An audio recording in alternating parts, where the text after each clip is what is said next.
आज हम स्टडी करने जा रहे हैं geography chapter 5 class 6 major domains of the earth. तो major domains of the earth यानी कि पृथ्वी के जो प्रमुख परिमंडल है उनके विषय में आज हम स्टडी करेंगे।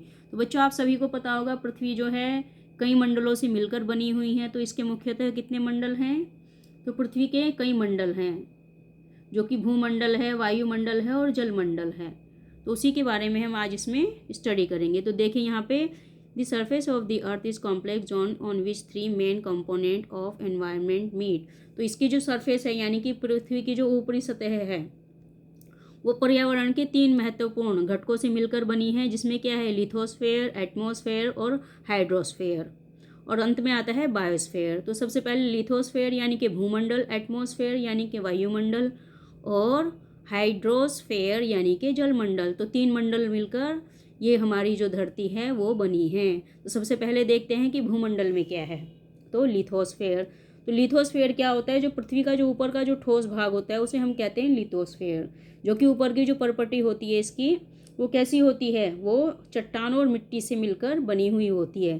तो the solid portion of the earth called the lithosphere is comprised the rocks and earth's crust and the layer of soil that contain nutritious element with substance organism।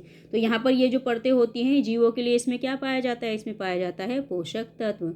तो ये जो ऊपरी परत होती है बहुत ही उपजाऊ होती है और जितने भी जो भी फसलें उगाई जाती है वो इसकी ऊपरी परत पर ही उगाई जाती है और इसी पे जीव जो है अपना निवास स्थान बनाते हैं।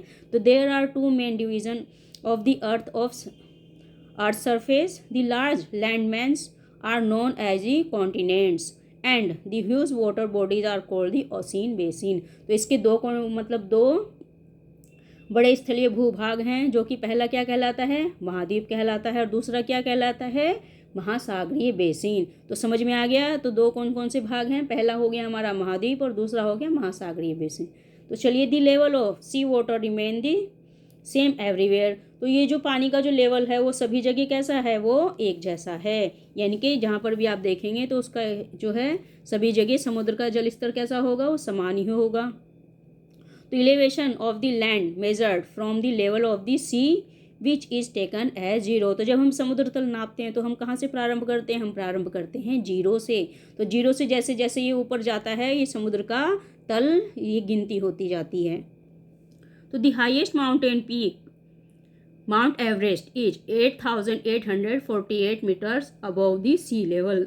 तो जो धरती का जो ऊंचाई है यानी कि जो समुद्र तल से जो हम नापते हैं तो हाईएस्ट क्या है? हाईएस्ट है माउंट एवरेस्ट की ऊंचाई, जो कि 8,848 मीटर है, जो कि सी लेवल से 8,848 किलोमीटर है। तो यानी कि ये सबसे ऊंची चोटी है, जो कि कहाँ से नापी जाती है? समुद्र के तल से नापी जाती है। The greatest depth of 11,200 meter to 22 meter is recorded in Mariana Trench in the Pacific Ocean। तो सबसे गहराई जो नापी जाती है यानी कि समुद्र तल की जो गहराई नापी जाती है, ये तो हमने ऊंचाई देख ली, माउंट एवरेस्ट तो ऊंचाई पर स्थित है, लेकिन अब हम जाएंगे गहराई यानी कि जो सबसे नीचे की गहराई वो कहाँ पर है?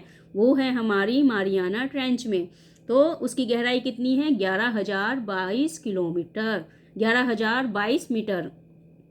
तो समझ में आ गया ऊंचाई कितनी है?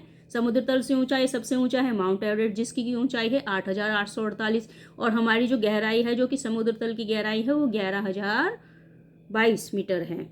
तो could you imagine that depth of sea is much more than highest point. तो जो ऊंचाई है उससे गहराई ज़्यादा समझ में आ रही है ना। तो ऊंचाई तो 8,000 है लेकिन गहराई कितनी है? 11,022। तो समझ में आ गया? तो ज़्यादा क्या है? वो डेप्थ है। अब है कॉन्टिनेंट्स। तो कॉन्टिनेंट क्या होते हैं? वो महाद्वीप होते हैं। जो जितने भी महाद्वीप है जहाँ पर कि हम निवास करते हैं वो क्या है? वो कई महाद्वीपों पे धरती बटी हुई है। तो देयर आर 7 मेजर कॉन्टिनेंट। तो यहाँ पर कितने कॉन्टिनेंट हैं? 7 हैं। These are separated by large water bodies, जो कि अलग अलग हैं और जिसके अंदर जो कि बहुत सारी वाटर बॉडी यानी कि जल राशि है। These continent are Asia, Europe, Africa, North America, South America, Australia and Antarctica. तो इन कॉन्टिनेंट में कौन कौन सा है? एक तो एशिया है जहाँ पे कि हम निवास करते हैं, उसके बाद यूरोप है, अफ्रीका है, नॉर्थ अमेरिका है, साउथ अमेरिका है। तो इन कॉन्टिनेंट से मिलकर हमारा क्या बना है? महाद्वीप बना है।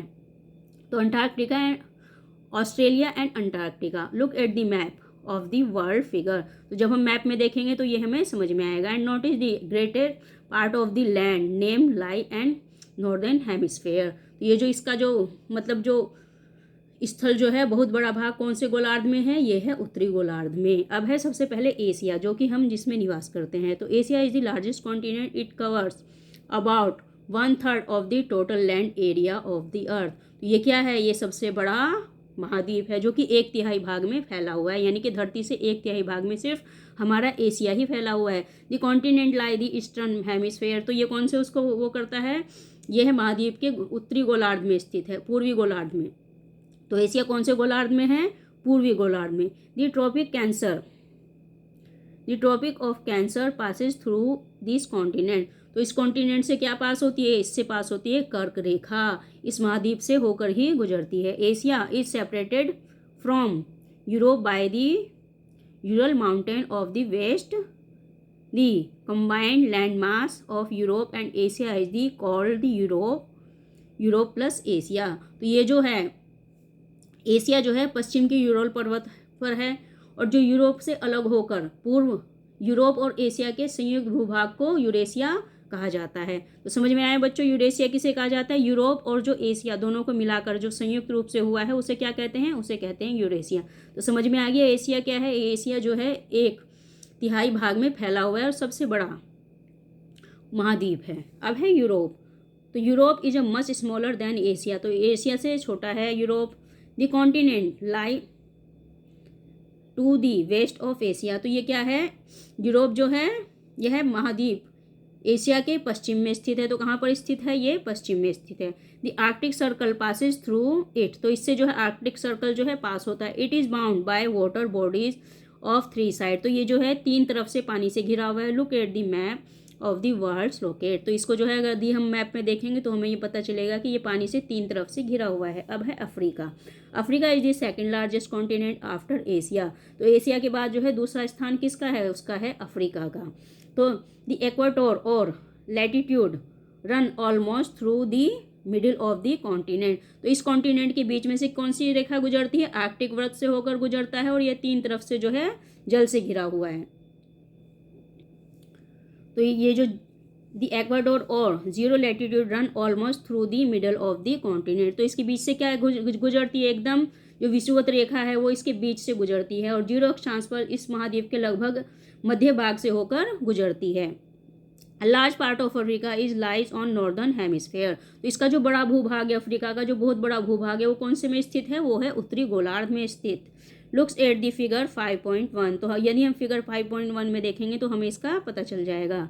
You will find that it is the only continent through with the tropic Cancer, the Europe equator and the tropic of the Capricorn pass. तो यहाँ से जो है ये तीनों जो रेखाएं हैं, यानी कि कर्क रेखा, विषुवत रेखा और मकर रेखा, ये तीनों की तीनों इसी उससे गुजरती हैं। और ये क्या है, दी सहारा डेजर्ट, यानी कि सबसे बड़ा क्या है, रेगिस्तान है, जो कि the world largest hot desert, जो कि संसार का सबसे बड़ा गर्म रेगिस्तान है, इज लोकेटेड इन अफ्रीका, जो कि अफ्रीका में ही मिलता है। तो समझ में आया, सबसे बड़ा सहारा डेजर्ट जो कि संसार का सबसे गर्म स्थान है वो भी अफ्रीका में ही पाया जाता है। The continent is bound on all sides by ocean and sea. तो ये जो है चारों तरफ से किससे घिरा हुआ है, ओशियन और सी से, यानी कि महासागरों और सागरों से घिरा हुआ। Look at the world map, you will notice that the world longest river the Nile flow through Africa. तो ये जो नील रिवर है वो कहाँ से गुजरती है, ये भी अफ्रीका से ही गुजरती है। तो समझ में आया अफ्रीका क्या है, अफ्रीका जो है मतलब दूसरे नंबर पर है जो कि महाद्वीपों में स्थिति है। एशिया सबसे बड़ा है, उसके बाद जो है यूरोप थोड़ा छोटा है, और अफ्रीका एशिया से दूसरा सबसे बड़ा महाद्वीप है। तो यहाँ पे क्या है, सबसे बड़ा संसार का सबसे बड़ा गर्म रेत का मैदान भी है, जिसमें कि बहुत ही ज़्यादा गर्मी होती है। और ये जो है अलग अलग रेखाएं भी यहीं से होकर गुजरती हैं। तो समझ में आ गया साउथ अफ्रीका। अब है नॉर्थ अमेरिका। तो north America is the third largest continent of the world. तो ये भी तीसरा जो है विश्व का सबसे बड़ा महाद्वीप है। और ये जो है it is linked to South America by very narrow strip of land called isthmus of Panama. तो ये जो है किससे लिंक्ड है? ये साउथ अमेरिका से लिंक है। 3 ocean surround this continent, can you name these ocean? तो इसके जो है चारों तरफ 3 ओशियन हैं। समझ में आ गया आपको? 3 समुद्र नॉर्थ अमेरिका के अगल बगल में स्थित हैं। तो क्या आप उसके नाम बता सकते हैं? तो चलिए अब देखते हैं साउथ अमेरिका। पहले तो नॉर्थ अमेरिका था। South America lies mostly in the southern hemisphere. तो साउथ अमेरिका का जो अधिकतर भाग है वो कहाँ पर स्थित है? वो दक्षिणी गोलार्ध में स्थित है। Which 2 ocean surround it on the east and west. तो इसके जो हैं 2 महासागर जो है इसके ईस्ट और वेस्ट में हैं, पूर्व और पश्चिम में। The Andes world's longest mountain range runs through its length from north to south. तो इसकी जो है एंडीज पर्वत श्रृंखला आप सभी को पता होगा, वो यहीं पर है, जो कि इसके नॉर्थ से साउथ की तरफ है। South America has the world largest river the Amazon. तो साउथ अमेरिका में ही संसार की सबसे बड़ी नदी है जिसका नाम है अमेजोन। अब है Australia. Australia is the smallest continent that lie entirely in the southern hemisphere. तो ये साउथर्न हेमिस्फेयर में यानी कि दक्षिणी गोलार्ध में स्थित है, और ये कि छोटा सा कॉन्टिनेंट यानी कि छोटा सा महाद्वीप है। It is surrounded on all side by the ocean and sea. तो ये जो है मतलब ये भी सराउंडेड यानी कि चारों तरफ से किससे घिरा हुआ है? या तो महासागरों से या समुद्र से। It is called an island continent. तो इसको आइसलैंड ही कहा जाता है क्योंकि ये चारों तरफ से समुद्र से घिरा हुआ है, तो इसलिए इसको क्या कहते हैं? आइसलैंड। अब है Antarctica. Antarctica completely in the south hemisphere.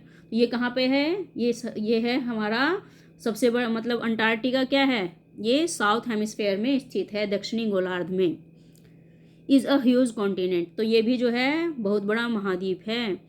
The south pole lies almost the centre of this continent. तो साउथ पोल जो है ऑलमोस्ट इसी में स्थित है। As they located in the south polar region, it is permanently covered with thick ice sheet. तो इसीलिए जो है क्योंकि उत्तरी गोलार्ध में, तो चूंकि साउथ उसमें स्थित है कौन, तो हेमिस्फेयर में, तो इसीलिए ये क्या है? ज़्यादातर बर्फ से ही ढका रहता है, तो इसीलिए इसको कहते हैं Antarctica. There are no permanent human settlement. तो इसीलिए यहाँ पे क्या है? मानव नहीं है, क्योंकि इस पे क्या है? बर्फ़ की बहुत तगड़ी मतलब मोटी परत चढ़ी हुई है। तो many countries have research station in Antarctica. तो यहाँ पर क्या है? यहाँ पे बहुत सारे देशों ने अपने अपने रिसर्च स्थान बनाए हैं। India is also has research station there. These are named Maitri and Dakshin Gangotri. तो भारत के भी जो है यहाँ पर रिसर्च स्टेशन है जिनके नाम है मैत्री एंड गंगोत्री। तो बच्चों आज हमने क्या पढ़ा? आज हमने पढ़ा महाद्वीप के बारे में। अब जो है अगले उसमें बाद में हम पढ़ेंगे, ठीक है? तो आशा करती हूँ ये चैप्टर आपको अच्छे से समझ में आ गया होगा। यदि समझ में आए तो मेरे चैनल को सब्सक्राइब करें, लाइक और शेयर करें, ताकि आपको इसका आगे का पार्ट भी प्राप्त हो सके। स्थल मंडल के विषय में आज हमने स्टडी किया। अगले अध्याय जो है जलमंडल, यानी कि इसी का जो अगला पार्ट है वो दूसरे वीडियो में हम आपको सेंड करेंगे, ठीक है बच्चों?